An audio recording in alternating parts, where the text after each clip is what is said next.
In this video, I'm going to show you everything I packed for hiking the Portugal Camino. I just finished up the hike on Sunday, May 5th, and I started it on April 24th. So it took me 12 days. I think the average is like 11 to 14 days. Here is my certificate to prove that I finally finished. I made it to the end. Although maybe I don't really feel like taking it out, but I promise it's in there. Yeah, so it's funny because I originally filmed a what I pack video before I started the hike, but so much has changed during the hike and I've like learned a lot about what you actually should pack that I'm redoing this video. I'm still in Santiago right now. I'm staying in a hotel room. I wanted to splurge a little bit on my last night here to just get away from people in hostels and stuff and just have some time to myself, which I would also recommend doing. So that's where I am right now, and yeah, I'm just gonna show you everything I packed. So I guess I'll start with clothing and then I'll move into the other kind of miscellaneous items. To start though, I'm gonna show you the bag that I brought. This bag, I would actually not recommend, but that's because this is actually, so just to give some background, I did not really prep for this hike. One of my friends just invited me along and I was like, sure, that sounds fun. So I came along, but I didn't really research too much about like what it entails. Obviously it's a lot of walking. You do like 10 to 20 miles a day. I think our average was around like 15 miles a day, which I had never really done before, which was another lesson learned on what type of bag to bring. So this is actually a day pack that zips on to a bigger backpacking bag. If you've seen any of my like camping videos, that's the big bag that I have on my back. This is supposed to just be a light day pack. It's not really meant for like long distance backpacking. And the reason that I say that is because it is super lightweight, which is nice. And it does have some structure in the back, but it doesn't have hip straps. And hip straps are very important when you're doing any kind of long distance walking or hiking. So that I realized on like day one of hiking that my shoulders were so tight. So what I ended up actually doing was making a makeshift hip strap. I took my friend's belt and I weaved it through here and I pulled it around, and luckily it was big enough that it came across and I could tighten it, and then that pulled up the bag and it took the pressure off my shoulders. So that was really great. Highly recommend getting a bag similar to this size. It's like a nice small bag, but make sure you have hip straps, and they definitely sell ones like this. So this is the bag I brought. I'll just mention while it's here that this is a rain cover for your pack. I always just keep this in this bag like that in case it rains. So you definitely want some kind of protection for your bag from the rain. They sell these to make them the same size as your bag. Just get a cover for the rain. And then I also always, this is stuff I didn't even put in for this trip. I literally just always have it in here. Some like hand sanitizer. It just fits in here. It's super easy. It doesn't take up much space. It just sits on the ends. So yeah, this is the bag I brought. Would not recommend this exact one, but the hip strap thing with the belt really saved me there. So then I'll start over here with just clothing. For socks, I initially brought 3 pairs of like regular cotton socks that I got off Amazon. These are like my everyday socks that I wear. But people do not recommend cotton socks because I think it like holds a lot of moisture and it can cause some friction and blisters, which happened to me early on the hike. So I would actually not recommend cotton socks. Get synthetic socks or like wool socks. Those are the best ones. And you also don't need 3 pairs. Like one of my friends said that before you start the hike, you can just take 2 pairs of socks. I thought that was crazy. I was like, if you're hiking every day, you should take more. But you actually don't need more than 2 pairs. If I were to redo it, I would get rid of these and I would just bring 2 pairs of like good synthetic or cotton socks. And that's what I actually ended up doing halfway through the hike. I picked up these, they double as a souvenir because they say Camino on them, but these are like synthetic socks that were a lot better on my feet once I started wearing them. And yeah, I would basically just bring 2 pairs of something like this. But that's what I brought. Underwear, it's kind of up to you how many you want to bring. I always just bring extra because to me it doesn't take up a lot of space. This is like 5 pairs right here, and then I'm wearing some, and that was good for me. We did laundry, like, we didn't do it regularly. We kind of did it whenever we really needed to, or whenever we were at a hostel that had like a good washer and dryer that was pretty inexpensive. So maybe every like 4 days, but that's even a lot because sometimes we would, I don't know, maybe every like 4 days you do laundry. Just FYI, up to you, whatever you do. I met another like other people hiking who were doing the hike who said that they only did laundry once on the whole trip, and by the time I met them, it was like one of the last days of the trip. So I don't know how they pulled that off. It didn't look like they had a ton of changes of clothes and stuff, so I don't know what they did, but it really varies based on your preferences. I brought 2 sports bras, this one and then the one I'm wearing. This one I accidentally burned a hole in when I was I was washing my clothes in the sink of a bathroom at one of the hostels, and I was trying to dry it quickly because we needed it dry for the next morning. So I used a hair dryer and accidentally burnt a hole in it. So I would not I would not recommend doing that. But I would recommend, for me, for anyone else, I would recommend 2 sports bras. That way you have a change, but it doesn't take up too much space. And then for shirts, I would recommend 3 shirts. That's what I did. It was great. I had this t-shirt. I had this t-shirt that I actually did not start with. I actually started with a quick dry t-shirt that I got off Amazon specifically for this trip, but I somehow lost it in like the first 2 days. I don't know how that happened. Something else I learned is sometimes you just lose things. Maybe it's just me, but I guess I left it behind in one of the hostels. So then at another stop, I had to just pick up this shirt because I was like, I can't wear just one shirt. And basically it was too hard to have just 2 shirts because I would get really hot and then I didn't want to like smell. So I picked this one up.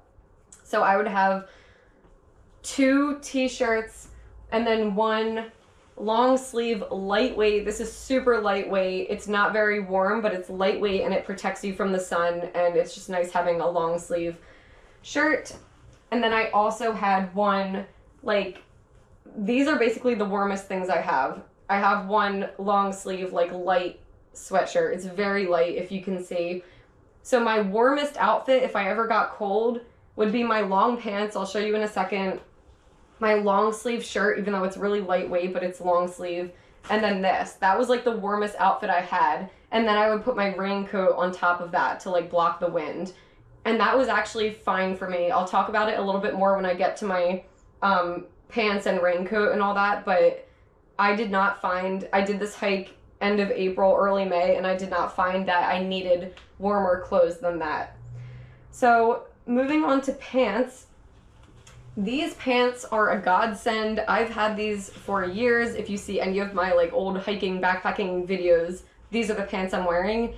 They're long pants that zip off into shorts. You probably like have seen these before. They're actually great. I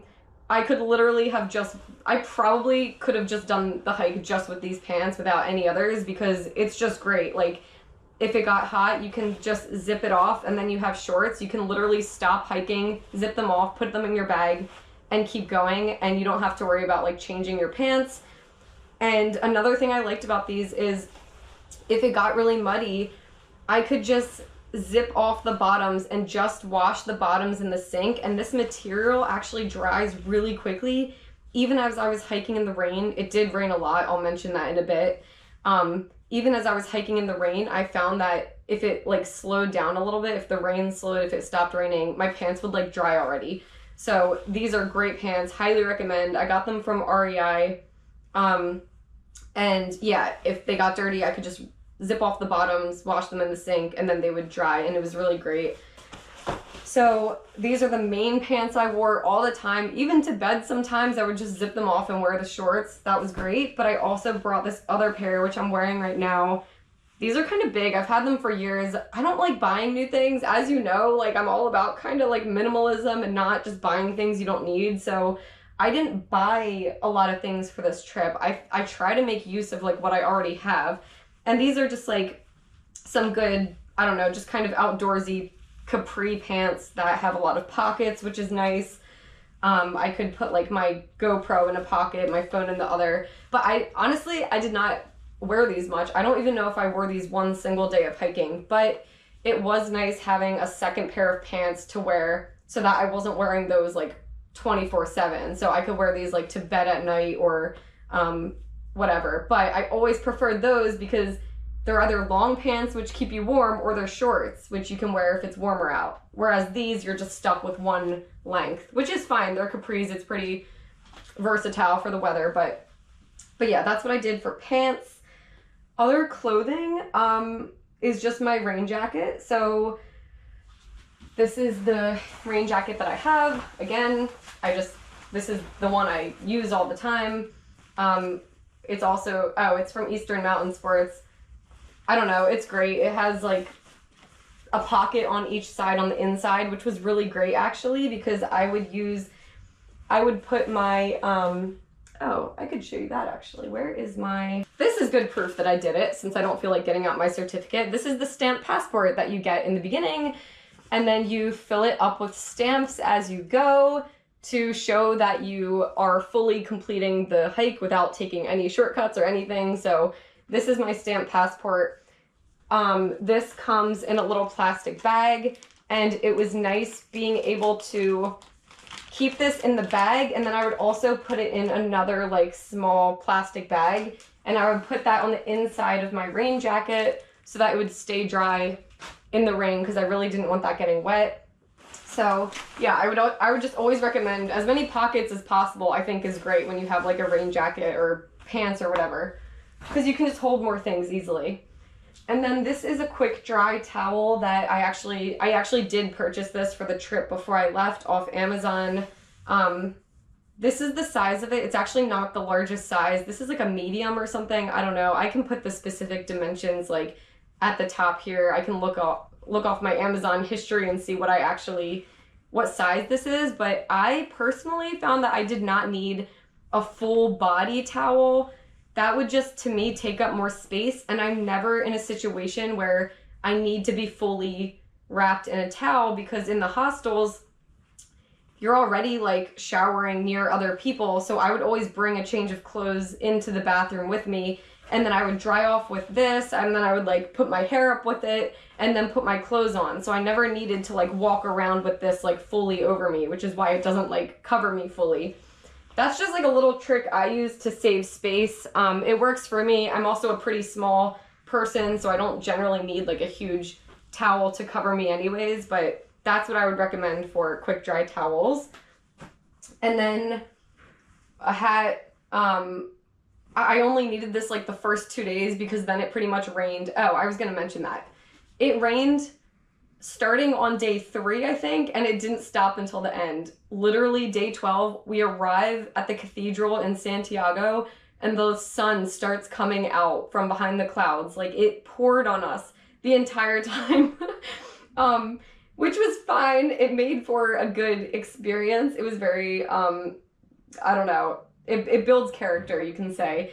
But I basically did not really need my... Oh, I also have sunglasses. I think they're in the pocket of my rain jacket. Again, I didn't really need those. I needed them on the first couple days. I would recommend sunglasses and a hat, but I personally did not need these much on this specific hike because it was so rainy. Okay, moving over to like toiletry type items. This is just a big plastic bag that I hold my like toiletries in. This is a travel container that I put a 2-in-1 shampoo conditioner into, and that was a great move because my friend and I got a big bottle of like, the only one we could find that was small enough was like Head and Shoulders 2-in-1, so we like got that big bottle and I put it into here so that it keeps it small, and that was great because then I didn't need to have a shampoo and a conditioner. This is a travel size face cleanser that I actually had from before the trip, and I still somehow haven't used all of it, even though I wash my face every day. And then this is this actually, it says bath gel shampoo. I got this at one of the like hostels early on, and this is kind of nice. You can just fill it up with body wash as you go if you need to, but I found that pretty much all the hostels had like body wash already, but I would still recommend taking like a small container of body wash because not everywhere has it. Okay, and then this is my bag that holds like my toothbrush and everything, so I just put these things up here. I have deodorant, floss, toothbrush, toothpaste. This is sunscreen. Again, only needed this the first couple days, and then this is the face lotion that I use. And hairbrush, that's all that stuff. And then this is the water bottle I brought. I got this for my whole trip because I was actually traveling in Senegal before this, and I wanted a water bottle with a good filter so that I could use like the tap water and any water I find. This is a really good filter.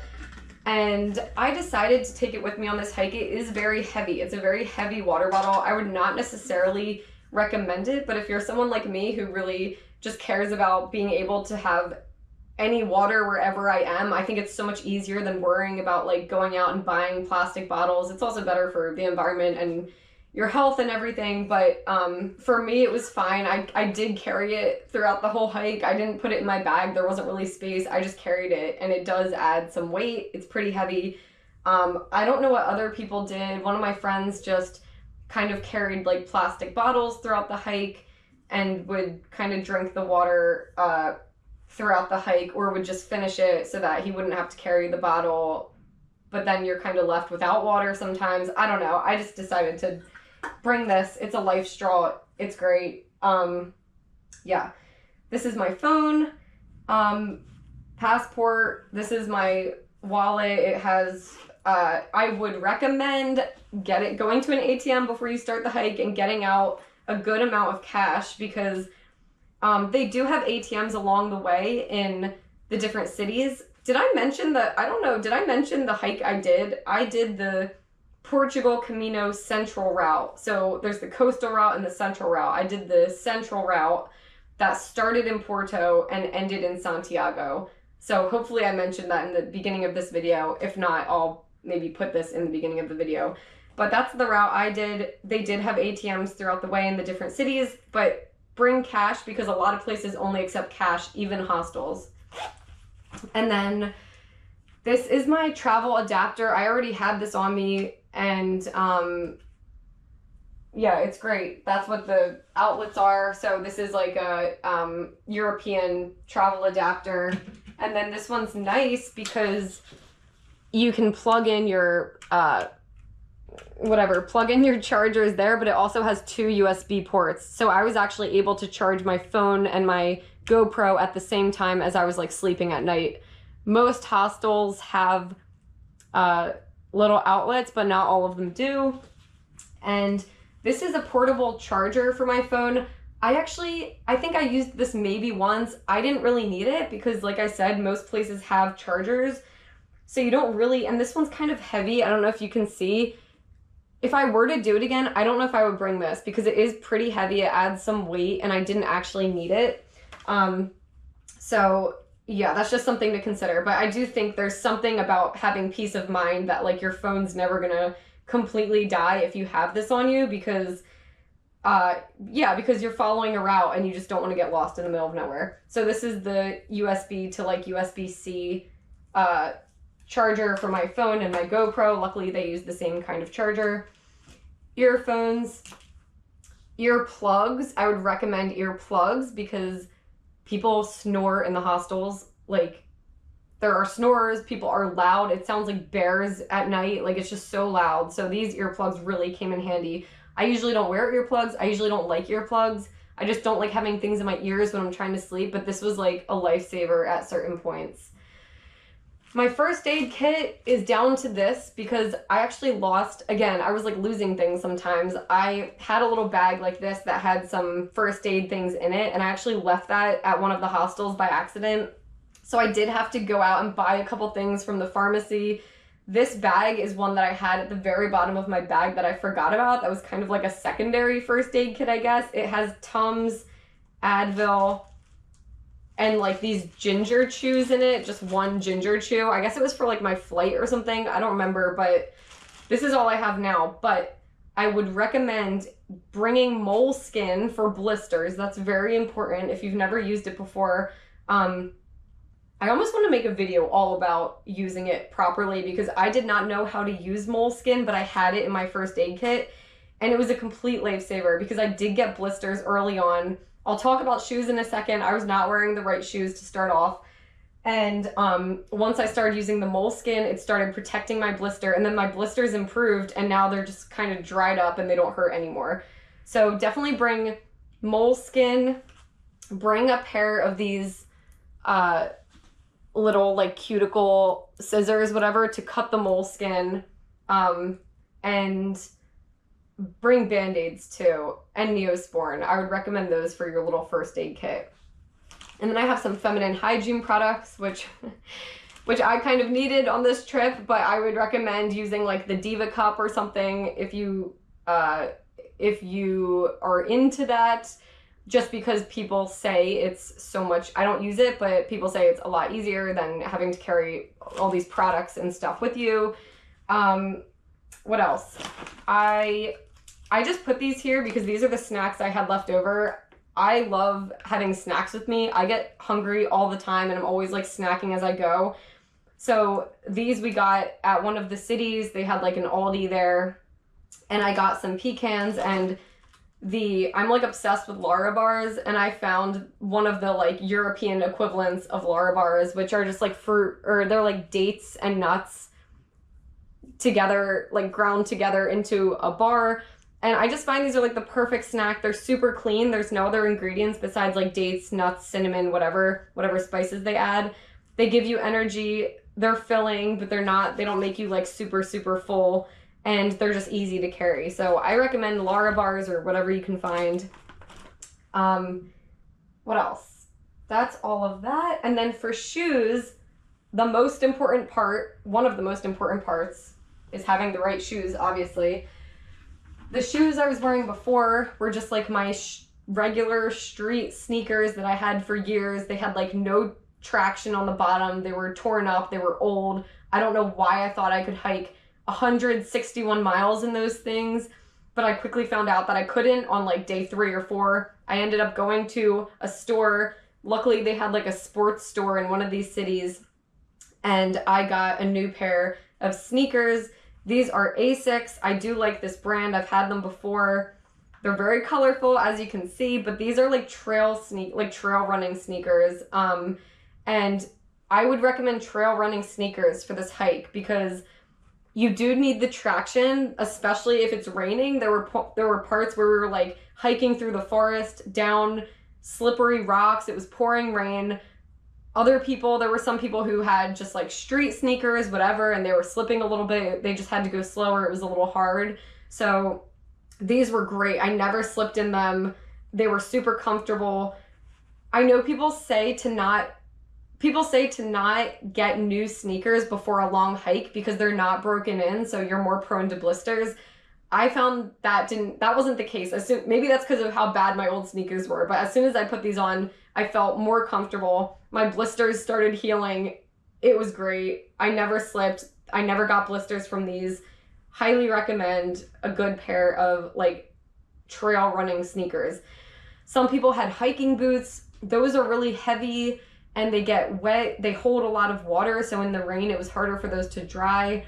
I just wouldn't recommend hiking boots. I would recommend like trail sneakers. These also didn't get like super, super wet. They did get soaked when it was pouring rain and it wouldn't stop, but they dried out pretty quickly compared to some other sneakers I saw that weren't trail sneakers. So I wonder if trail sneakers specifically have some way to like wick away moisture a little bit because they know that when you're in the woods and stuff, it can sometimes be wet. So highly recommend something like that. And then you need a pair of sandals because everyone says this. I mean, in addition to just like if you're in a hostel and you want to shower and you don't want your feet on the ground, it's also good to let your feet take a break when you're hiking. I actually never did that. I don't think you really need to do that, but people said, a lot of people I saw had to take off their sneakers and wear sandals. Some people did the last like 5 days only in sandals. Sometimes they would use sandals with socks, like Birkenstocks or something. But it's good to have a second pair, especially when it's raining. You're back in the hostel at the end of a long day. You need your shoes to start drying for the next morning. So you have to have a pair. Guys, I'm sorry. I'm editing the video now and my camera must have died because the video just cuts off. But basically, I was saying to make sure to bring sandals. That's it for everything I packed. Let me know in the comments below if you're planning to hike any part of the Camino, or if you did it in the past, what your experience was, if you plan to do it again. And let me know if you have any other questions about what I packed or about the experience in general. Thanks so much for watching, and stay tuned for the next video where I'll be actually showing you what it was like hiking it. See you then.